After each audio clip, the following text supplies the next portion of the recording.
As you may or may not know, Ava is in our 50th year, and our actual birthday is coming up August 24th. And so we're hoping to have, well, not hoping anything, we're having a wonderful open house on Saturday, August 26th. We've got a lot of other things coming up. Another thing that's coming up on August 18th is another opening, so I hope that you'll join us. There's literature about our campaign on the table with the refreshments, so I hope you'll take some. Otherwise, I'd love to have Sam introduce our guest. Hi. Hello.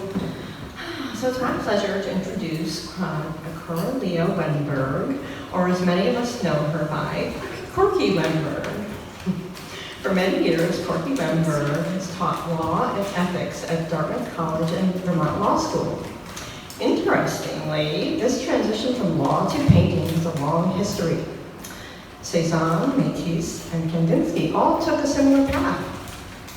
Corky's inspiration came through her father-in-law, Edmund N. Wennberg, who became an oil painter during the 30 years of his retirement. His love of the challenge of painting influenced Corky, and so she decided to take a year off from teaching and pursue an art practice. One of her first teachers was Clifford B. West, a longtime instructor at Ava Gallery. Corky has participated in several jury, solo, and two-person exhibitions in New England, Wyoming, and California, but primarily here at Ava. Corky has lived in Hanover, New Hampshire since 1980 and has been a loyal and generous supporter of Ava for many years. Please welcome the artist, Coralea Wennberg.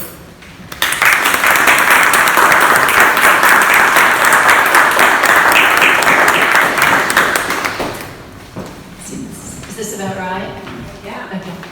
I have to say, in all fairness, that Cezanne actually dropped out of law school after 1 year. We're going to do something that we usually don't do, I think, in these kinds of talks. We're going to go back to the 12th century AD, and we're going to spend a little time there and then work our way back to my paintings.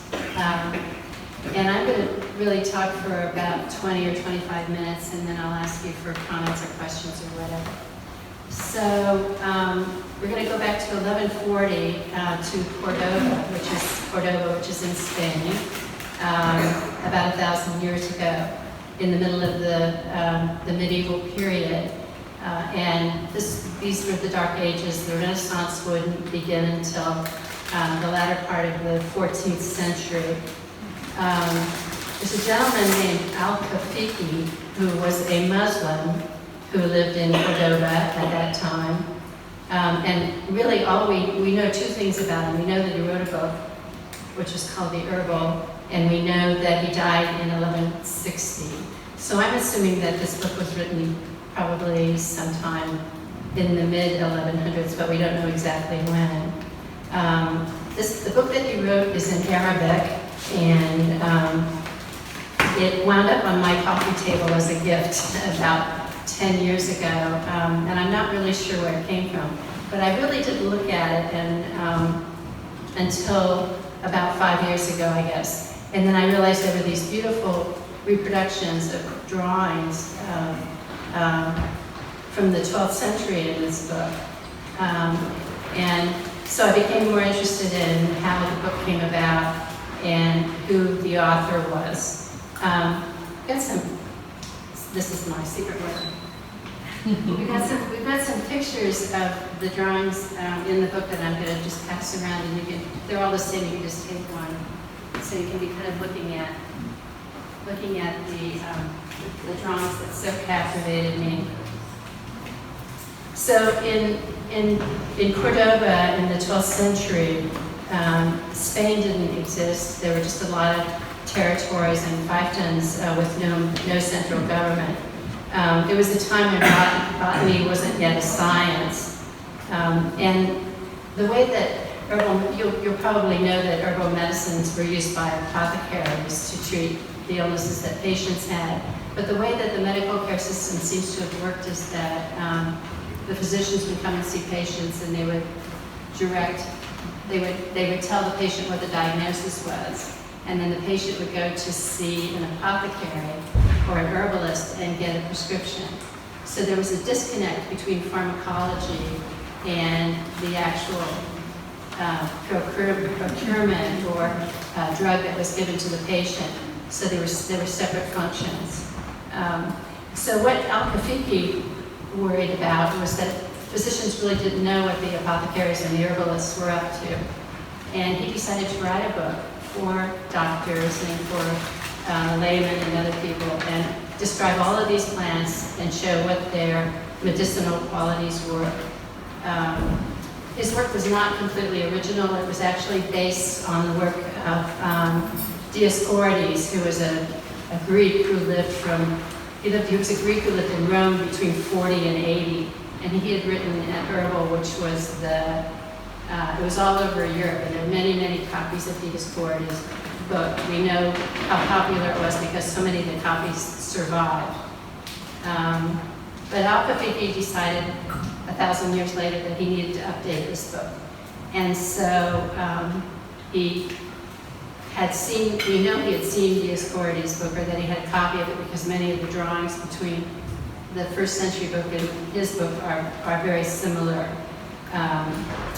But Al-Kafifi did a different book in that he wanted to reference where all the information that he put into the book came from. So if it was hearsay, if he had first-hand knowledge, if he talked to doctors, he referenced how he knew what he thought he knew. He indexed the names of the plants in 6 different languages, like Greek and Roman and, I don't know, medieval Spanish, whatever that was, so that people could, if you spoke different languages, would be able to find the plants that they were looking for and so on. And then he tried to list all the medicinal uses of the plants. And so this is a digital reproduction of his manuscript, and we only have half of it here. So there are originally like 480 plants, there's only 240 in here. But it's really, I'll just open it up so you can see what it looks like. This was digitized up at McGill University, and it's just beautiful. I don't know if you could read Arabic, if you could read this, or if it's different. Maybe somebody else knows that. But it has not been translated except for a few sections. So this is about half of the book. When the book was written, the text material would have been written by scribes in either probably monasteries or nunneries, and they would have copied out the text. And then they would save chunks for the illustrations. So you see in some of those, the drawings that I photocopied for you, there's all the text and then the plant's been sideways because they didn't save enough room to put the plant in upright. The other thing is that the illustrators and the people that were doing the text were different people. And even the artists that did the drawings in this book, they're different artists. You can see, if you look at those really carefully, you can pick up things that seem to say that, there were different people doing the drawings for the paintings. But these drawings are classical scientific illustrations.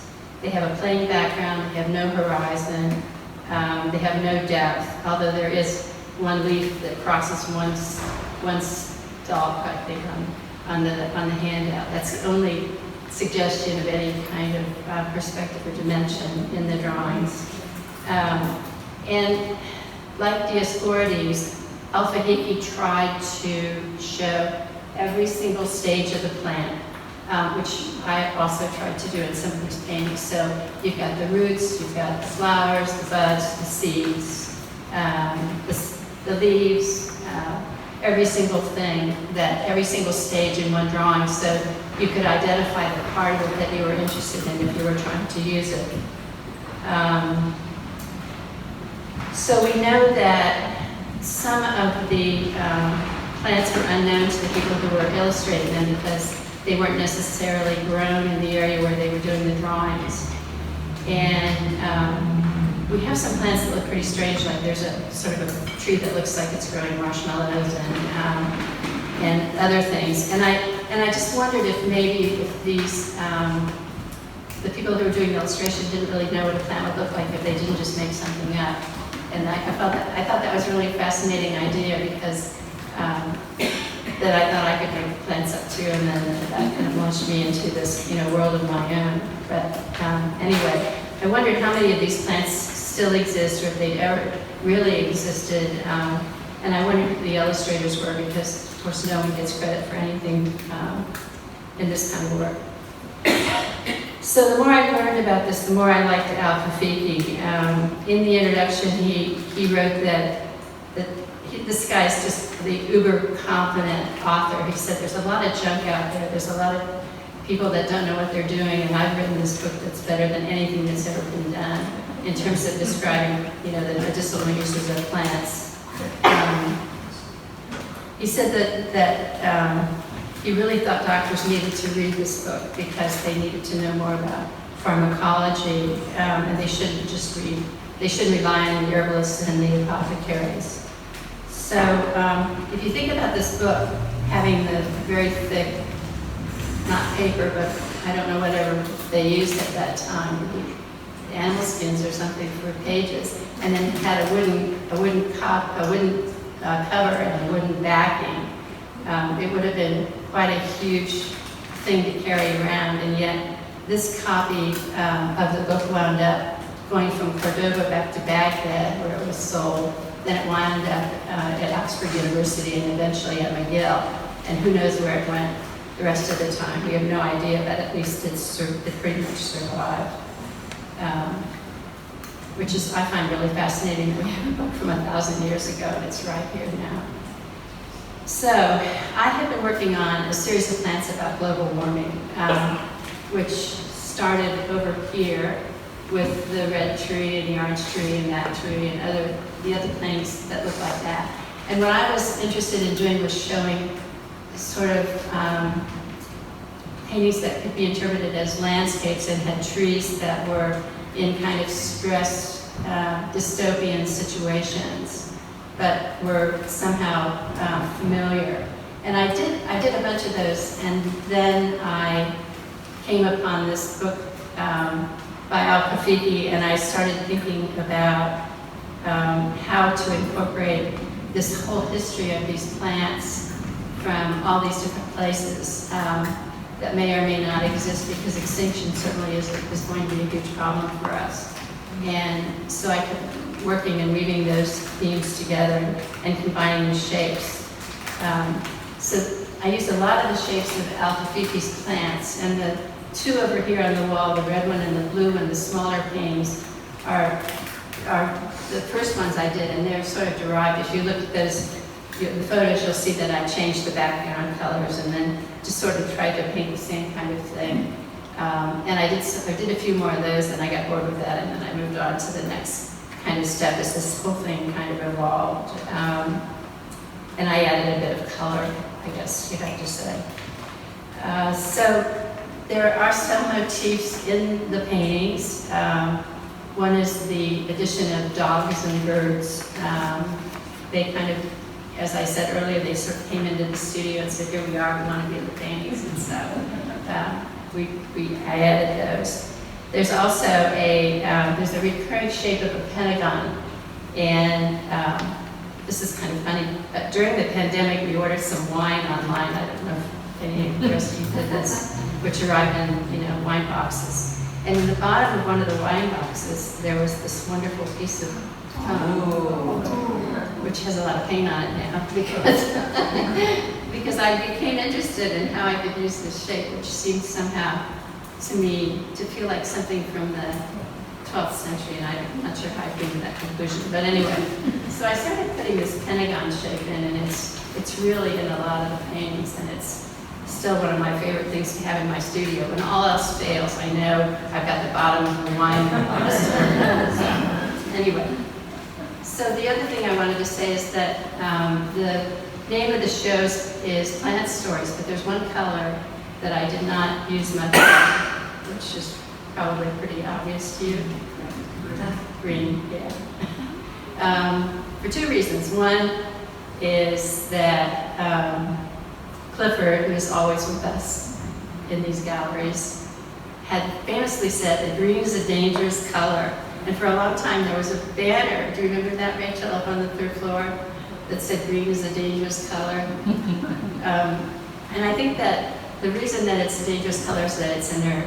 Like the warm colors, the reds and the yellows, kind of come forward in a painting, and the blues recede, and you get this kind of color mixing up, and it's very dynamic. But you throw a lot of green in, and the painting is just going to sit there. It's going to sit there. The other thing I thought about when I started using green after a while was that my paintings sort of looked like Rousseau had done them, with all the cute plants and the people and the dogs and the birds and stuff. And I didn't want to venture into that territory at all. I wanted it to be more about the plants themselves and their shapes. And I felt that avoiding green helped me sort of achieve that with the work.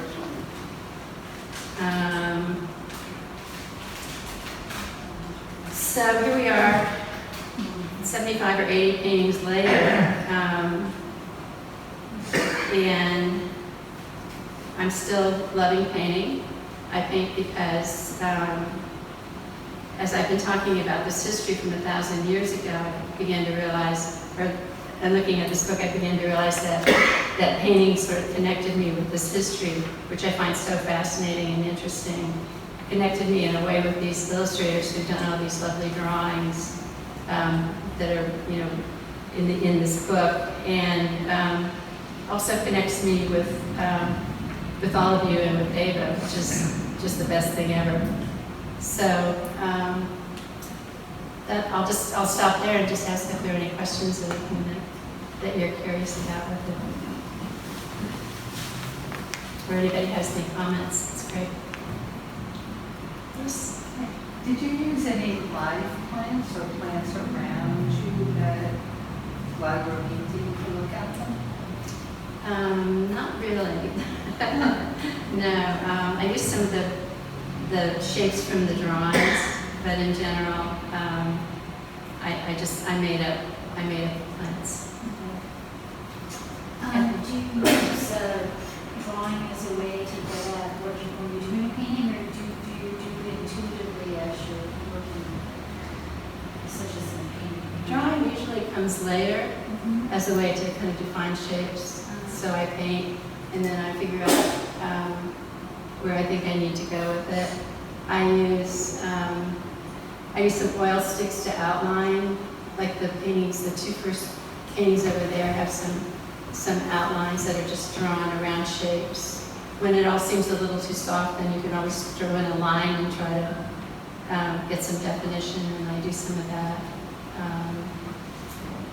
But I don't generally draw. There's a sundial motif in the 3rd painting that I would have done as sort of an underpainting and then tried to kill, so when I thought it was too much. I think it's a fairly intuitive process.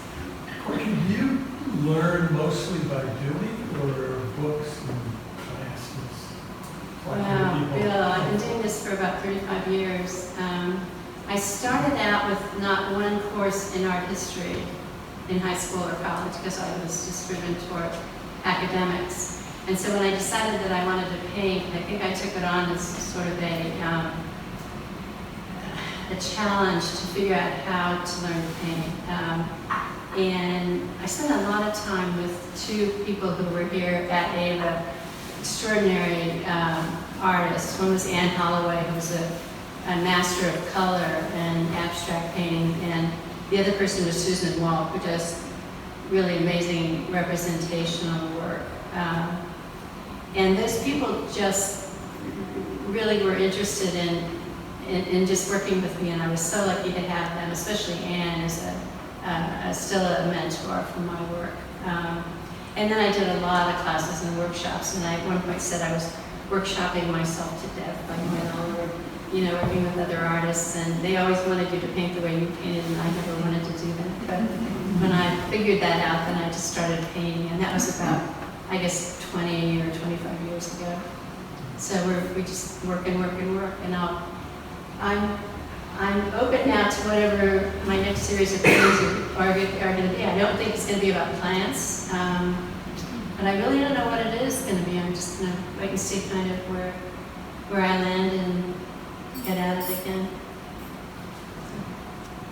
Bartlett. Could you just talk about the painting behind you? How do you, or when do you decide what to put in? I've counted more than 7 kinds of plants already, and I'm sure I've counted more carefully than before. How do you decide that? Or when do you decide? I think this painting started out as a landscape, because I see kind of a horizon line here, which I wanted to obliterate, so I took the fields out. So I'm always concerned about composition, and my rules for kind of policing my own work and making sure that I'm using a canvas to its fullest advantage. My first rule is 4 corners, 4 edges. Is there something different happening in each corner of the painting? Is there something happening that's interesting at each edge, but not interesting enough to take you off the painting, but keep you on the painting? And then I'm interested in not having, shapes that are the same size. I want to vary those. I want to value the lightness and darkness of the colors and so on. And I think I've worked with this for so long that a lot of that's intuitive. But when you paint, you're making so many decisions every time you put the brush on and do a line. It's incredible how many things you're deciding kind of unconsciously. And then I step away from my work. I have a path that I make 10 feet, 15 feet away. I go back, I stand and look at it. I also have a huge mirror in my studio so that I can see this image in its reverse. And when it flips, I'm standing there, I look at this painting, I work on it for a week or so. And after a while, I don't even see the painting anymore because I just get so exhausted. But when I look in the mirror, it flips it, and it's a different painting. And then I can also see what the weaknesses are. So what I would say about the plants that I introduced would be that compositionally they would work together. That I probably started with just the tree and then thought, well, now I've got this nice box, but what am I going to do with it? So I put this guy in. And I have a lot of fabric swatches in my studio that came from like furniture stores, where you go in and pick up fabrics and bring them home and decide whether you're going to put it on your chair or not, that have plant motifs. And some of these plants are just wonderful that I couldn't have drawn anything like this. I was probably looking at a piece of fabric and I pull that out and say, oh, that one, I'll put that in. So it's all, sometimes they work, sometimes they don't. That's kind of how I do it. Sam? Can you comment, is there a painting here that you're particularly proud or fond of? I'm not sure I should really say because the other ones might get really upset. I like this one a lot. Yeah, me too. Yeah. And I like the birds that came later, the birds and the dogs that are in a lot of the paintings. I like those. So, I guess, yeah. How much painting over do you do? For example, in the one you're in front of. This one? Yeah, how much have you painted over? Yeah, this was a landscape that didn't sell from some other project. I have 2 bins. One is keepers, and the other one is paint over. And almost everything that doesn't sell goes in paint over because canvases, as many artists can tell you, are really, really expensive. This is an old linen canvas that I pulled out of the dumpster when one of our colleagues here at Ava quit painting and she took all her stuff out and threw it away. And as soon as I started doing that, I went out and did a dumpster dive and pulled out all this because they really are expensive. So I paint over a lot, and I also often use what's underneath. I think this was from some other painting tonight. I don't know what it was, but yeah. What is it like to see all this up? Probably haven't seen all this Yeah. work up at this place so beautifully. Samantha did an incredible job. I just brought the.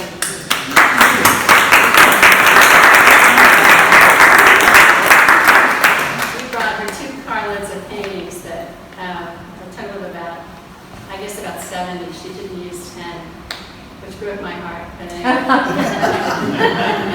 Those are the duds, I guess.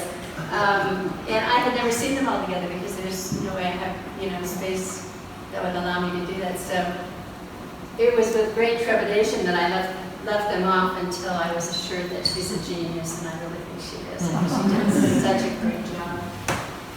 I didn't see the relationships at all between these pieces until they were on the wall. Jim. Courtney, I recall a few years ago you had a wonderful exhibition of totally abstract paintings, and their forms were tended to be horizontal, like stripes. And totally abstract, could you talk a little bit about the transition from that mode or mood to this modality? Well, Jim, I still do a fair amount of abstract work. I haven't, because I was gearing up for the show, I haven't recently. I do a lot of opaque watercolors, and I play a lot with abstract. That's something I learned from Anne, just the joy and the freedom from representation of any sort that focuses you on composition and color, and it's such a good tool for me to use just to kind of explore ideas and strategies for doing things. And I love that. I love to do that. So yeah, I may get back to that. I don't know. Courtney, you talked about your father, and you started painting when you retired. My father-in-law, Jeff, 30 years, yeah, painted yeah. from retirement. So did he have any sort of significant influence relative to when you started to paint? He was painting when I met him, and about 40 years ago, when Jack and I met. And I just thought he was really doing so well and having such fun with it. And I'd always loved to paint and draw too. And so that was kind of why I took the sabbatical year and just, experimented to see what it would be like. So it was kind of like, well, I knew him really well, and I thought, well, if he can do it, maybe I can do it. So here I am. Yeah. Did he have a style? Was it more abstract? He painted, he was Impressionist or? Yeah, he painted representationally, did a lot of portraits of family members and grandchildren when they were children, and those sorts of things.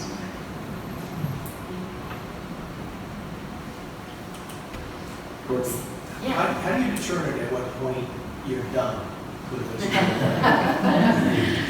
Well, that's easy, right? No, that's really hard. What I do is I usually walk out of my studio going, oh my God, everything up there is so wonderful. I just had such a terrific morning, and this is so great. And then I come back in the next day, and who was in my studio last night? So that's hard. I once spent 6.5 hours painting a cloud, which would be impossible to do because the cloud, was gone after 5 minutes. But it's really hard. I tend to fire off photos of my paintings in text to people, and then I get reactions from people sometimes about things that I'm not really sure about. I do that with my friend, my mentor, and but mostly it's just kind of a gut feeling that it's fine, and then I'll look at them a couple times, maybe after that, just to sort of make sure. Maybe some of these aren't finished. I don't know.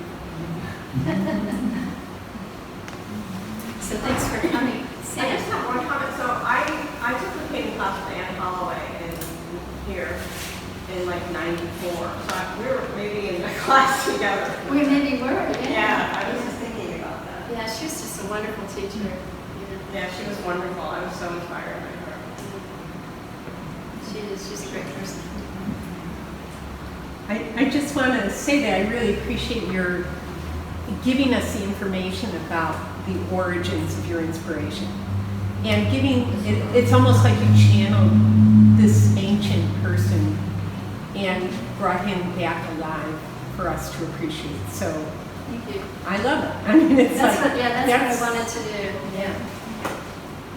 So that's great. So thanks for coming, and Thank you. see you.